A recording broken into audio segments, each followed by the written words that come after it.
Langsung saja, dalam bedah kasus kita kali ini, kita bakal menelaah sebuah tragedi yang sangat amat serius. Kasus pemerkosaan berantai terbesar dalam sejarah hukum Inggris. Berdasarkan catatan resmi pengadilan dan kepolisian yang sudah kami kumpulkan, kita akan bongkar urutan kejadiannya dan menyadari seberapa masif sebenarnya skala kejahatan ini. Ini adalah kisah nyata yang sangat kelam tentang bagaimana seorang predator bisa beroperasi secara diam-diam, tepat di tengah keramaian tanpa terdeteksi sama sekali. Masuk ke bagian pertama, kasus terbesar sejarah Inggris, dengan skala kejahatan yang mengejutkan. Nah, untuk ngerti, kenapa kejahatan pria asal Indonesia di Manchester ini sampai bikin geger sistem peradilan sana, kita harus melihat langsung volume pelanggarannya yang belum pernah terjadi sebelumnya. 159. Itu adalah total kasus perkosaan dan serangan seksual yang didakwakan di persidangan. Coba bayangkan angka itu sejenak. Ini bukan cuma sekedar statistik di atas kertas, angka ini benar-benar menetapkan seberapa masif dan beratnya skala teror yang berhasil diungkap oleh pihak berwajib.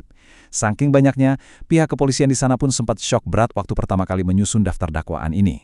Dan yang bikin lebih merinding lagi, dari 159 dakwaan tadi, 136 diantaranya adalah kasus perkosaan yang sudah terkonfirmasi secara hukum. Fakta di persidangan bahkan mencatat sebuah detail yang sangat memilukan. Beberapa korban ternyata tidak hanya diserang satu kali loh, mereka diperkosa berkali-kali di saat mereka benar-benar dalam keadaan tidak berdaya. Di balik deretan angka statistik yang bikin kita geleng-geleng kepala tadi, ada 48 individu.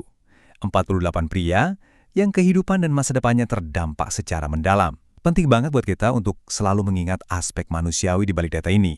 Mereka ini manusia nyata, pemuda, mahasiswa, dan individu yang kebetulan apes dan terjebak dalam skenario terburuk yang nggak pernah mereka bayangkan sebelumnya.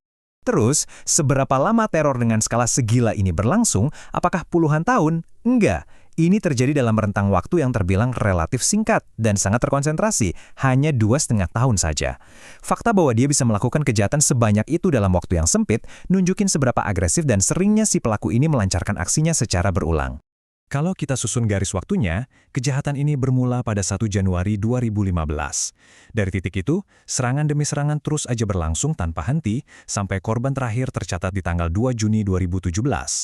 Rangkaian proses investigasi dan hukum yang super panjang dan melelahkan ini akhirnya bermuara pada tanggal 6 Januari, tepat ketika vonis hukuman dijatuhkan oleh pengadilan Manchester.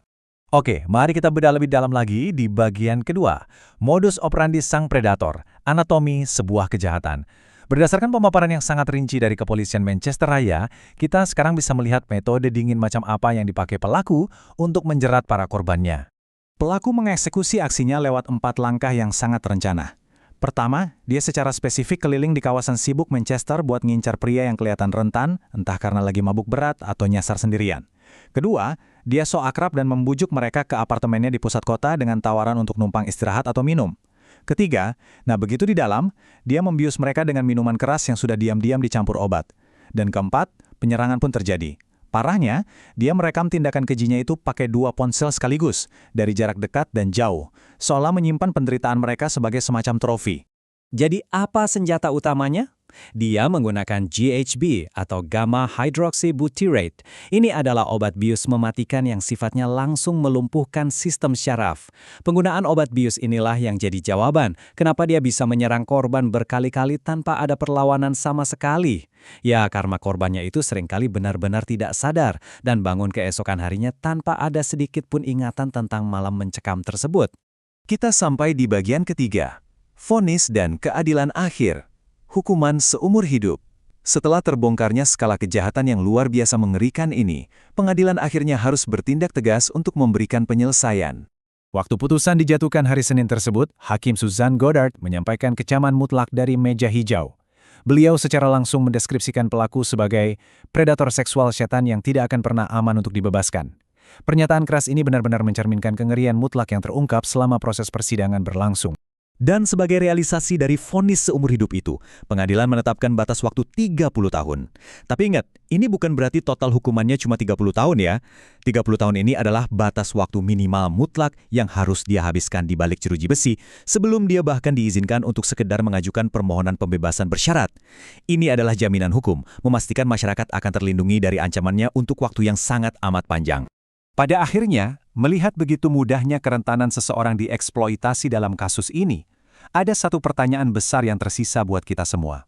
Bagaimana caranya masyarakat bisa lebih proaktif melindungi individu yang kebetulan lagi tersesat atau tidak berdaya dari predator-predator yang diam-diam bersembunyi di sekitar kita saat malam hari? Sebuah pertanyaan mendalam yang sangat patut kita renungkan bersama. Terima kasih sudah menyimak bedah kasus kali ini, jaga diri kalian, dan sampai jumpa.